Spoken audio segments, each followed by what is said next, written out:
In the early 2000s, I started as a mortgage loan or broker. I first had my license to do life insurance and health insurance. And then I was doing really well in that space. But a friend of mine told me, hey, try mortgages. It's a really good spot to be in. And long story short, I jumped in head first. I started doing so well that I became the top producer in the mortgage company that I was in. There wasn't enough space for me to grow with them. And so I had to open up my own shop.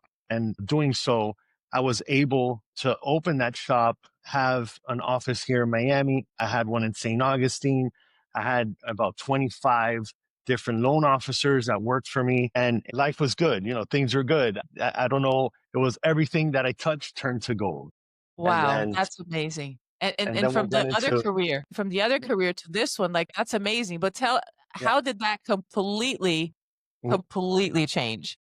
Well, once so everybody knows about 2008, 2009, you have the financial crisis hits.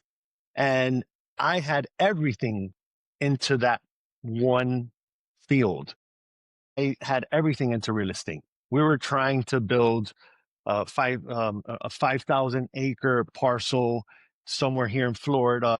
We had huge and big dreams. And when that crash hit, all our dreams went downhill at that point. So at one point, I remember I was getting, I was getting foreclosed on my property that I lived in the beach in a high rise.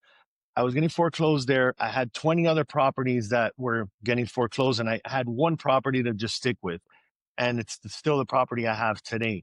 And that property I stayed in there. And I remember sitting in my house, $20 in my pocket. I don't know. It's a Monday. I don't know what's going to happen the rest of the week. I don't know. I don't have any money. No, nowhere to go. I have no idea where money's going to come from. It just came out of thin air. I started making money, but it was just to have $20 and not know where the next dollar's going to come from is scary. It's scary. And, from making $1 million to having $20 in your pocket, it's a big hit. And I don't know how I was able to navigate that whole depression part of my life, because it was just hard to deal with, especially when I had the cars, I had the houses, I had everything, boats and everything, and then from one day to the next you lose it all, which it happened to a lot of people. And unfortunately, you need to be prepared. Now I try to diversify, and I have more than one source of income coming in, That's because a I good do lesson. not ever want that to happen to me. Now, something happened to you, just not financially, but that affected you mentally, right? Emotionally. Yeah, Tell us absolutely. about that. Absolutely. I was hiding that.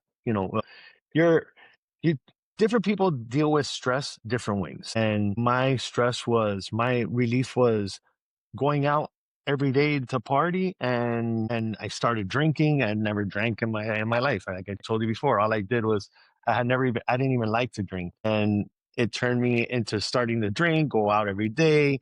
It was just party the whole night, sleep the whole day, and keep that going every day. And it was just one of those cycles that you're happy, you think you're happy, but in reality you're just dealing with it the only way you know how to.